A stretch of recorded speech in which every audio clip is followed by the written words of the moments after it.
लोग टोपीबाज के बाद रंगबाज को मैदान में उतार दिया है, जिसने शऊर को फितना करार दिया है। 70 साल से अवाम को गधों घोड़ों और खच्चरों की तरह बढ़ता है, अब थोड़ा शऊर आया है तो हंगामा बरपा है। मिर्जा फरमाते हैं फितना है, फसाद है, पीटीआई का सोशल मीडिया डिजिटल दहशतगर्दी करता है। मिर्जा मैदान में ऐसे उतरे जैसे कोई ओछे हथकंडों पे उतरता। क्योंकि निजाम को बाशऊर अवाम नहीं गुलाम चाहिए, जो जालिम के सामने जाने मोड़ के बैठ जाएं, सवालो जवाब न करें। निजाम को ऐसे नौजवान चाहिए जिनके पैरों में जूता ना हो, तन पे कपड़ा ना हो, पेट में रोटी ना हो, और वो करप्ट हुक्मरानों की पराडोस के सामने नाचें और नाच नाच कर आवे यावे पे नारे लगाएं। और वो भूखे हड्डियों के ढांचे इन सवा मन की तोंदे लटकाए फिरते 1.5 टन के करप्ट सियासतदानों के गले में जीत के हाथ डालें और डालकर उन्हें अपने कंधों पर बिठाएं और बिठाकर इख्तियार के महलों में छोड़ आए और खुद वहीं अपनी कच्ची बस्तियों, बदबूदार तफूंदा मच्छर कॉलोनियों में चले जाए, जहां न पानी है, न गैस है, न बिजली है, न दवा है, न तालीम है, न रोटी है। ऐसे निजाम को ऐसे गुलाम अवाम चाहिए, क्योंकि ऐसे गुलाम अवाम और जहालत के दम से कूचा हराम खोरा शादो आबाद है। हाँ, और कूचा हराम खोरा के लिए सबसे बड़ा खतरा शऊर है। ये बड़ी अच्छी बात कही आप। मिर्जा साहब, आपने फरमाया कि इमरान खान को अपने फितने को अपनी जिंदगी में ही खत्म करना चाहिए और उसके बाद माफी भी मांगनी चाहिए। मिर्जा साहब, सिर्फ इमरान खान को नहीं, पूरी कौम को माफी मांगनी चाहिए, क्योंकि बतौर कौम हमसे कोई बहुत बड़ा गुनाह सरजद हो गया है, जिसकी सजा के तौर पर आप जैसे बहरूपियों को आलम दीन बनाकर हम पर मुसल्लत कर दिया गया है।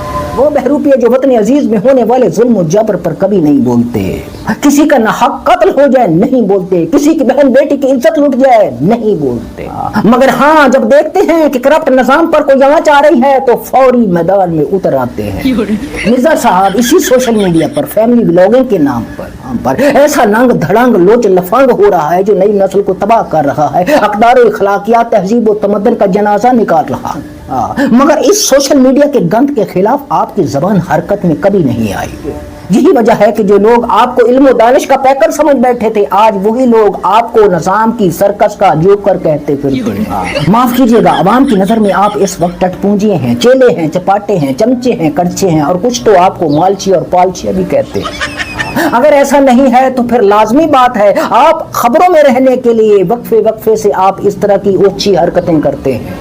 मगर माफ कीजिएगा सर, आप तो आलिम दीन हैं, ऐसी ओछी हरकतें खबरों में रहने के लिए तो राखी सामत करती है, मीरा करती थी, उसने भी अब छोड़ दी ऐसी ओछी हरकतें। ऐसे मुतनाज़े बयान देकर खबरों में रहने का मतलब है कि आप राखी सावंत के नक्शे कदम पर चल निकले हैं। खुदा रा वापस आइए, सियासत से निकलिए और आप जो काम कर रहे हैं वही कीजिए। या फिर आप चाहते हैं कि हर 2-3 महीने के बाद आपका नाम ट्रेंडिंग कर रहा हो, तो बस फिर खुद दिल के राखी सावंत के नक्शे कदम पर चलिए, ये मुनाफकत छोड़िए।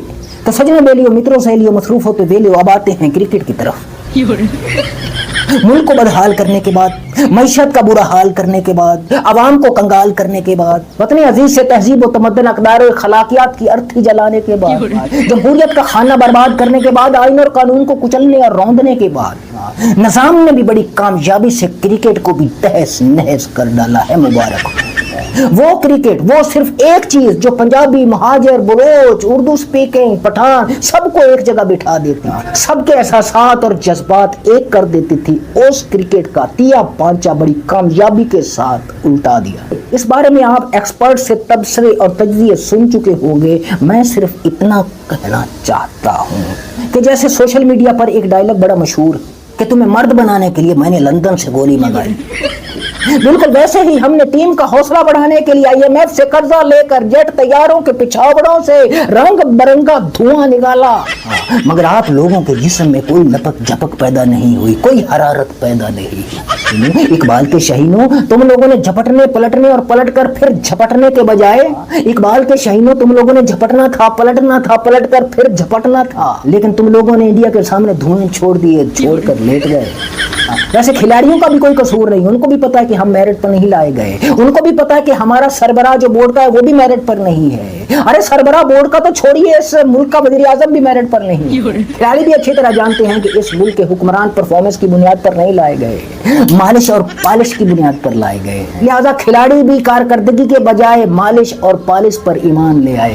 ये बात कंफर्म हो चुकी है कि वतन अजीज में इस वक्त अगर किसी को ओहदा चाहिए, किसी को नौकरी चाहिए, तो वो सिर्फ एक काम करे और वो काम है